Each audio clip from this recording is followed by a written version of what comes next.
Good afternoon. I'm David Kramer at the National Weather Service with Alaska statewide weather. Starting off for the remainder of today, high pressure dominates much of the area, especially out west over the Bering Sea and Aleutian Islands, leaving widespread areas of fog underneath that high pressure stretching all the way to the west coast of the state and riding up along the west coast of the state all the way to areas around the Barrow area and further off to the east along the Arctic coast.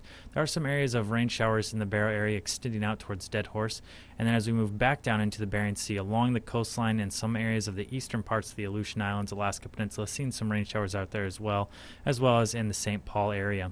As we move into the main part of the state, pretty clear and dry from the interior, stretching down into parts of the south central, and then as we move along the Gulf Coast to the east, pretty clear and dry until we get to the southern parts of the Panhandle where we are seeing some rain there. As we move into tonight, that rain will spread from the southern parts of the Panhandle up into parts of the northern, but it will dry out as we get further to the west, with just some areas of fog near Yakutat, and then being completely clear and dry as we get closer to the south central.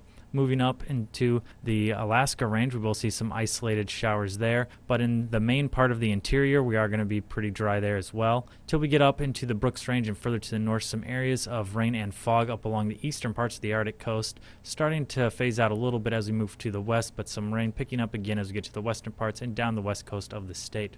Moving into Wednesday, rain and fog going to dominate the Arctic coast, stretching into the Brooks Range and areas of the northern parts of the interior, extending off to the west in the Norton Sound area. The rain and fog out there as well. Southwest part of the state, pretty clear and dry, extending into most of the interior with the exception of the Alaska Range once again, where they will see some isolated areas of rain showers. Further out west, high pressure continues to dominate, leaving fog underneath it with some areas of rain in the eastern Aleutian Islands and the peninsula as well. As we move way out east to the Panhandle, we will see rain throughout that area from the southern parts all the way into the areas around Yakutat. Into Thursday, that rain will continue in the southeast, and that will stretch along the Gulf Coast into places in the south central and moving up into places of the Alaska Range and southern parts of the interior. Drying out as we get further to the north in the Brooks Range with only some isolated rain showers along the North Slope coast in the Barrow area. Moving out to the west, some rain showers as we get to parts of the northern Kotzebue Sound area, and then some areas around St. Matthew Island as well. However, high pressure continuing to dominate much of the Bering Sea, leaving fog underneath that with some rain along the Aleutian Islands. With Alaska statewide weather, I'm David Kramer.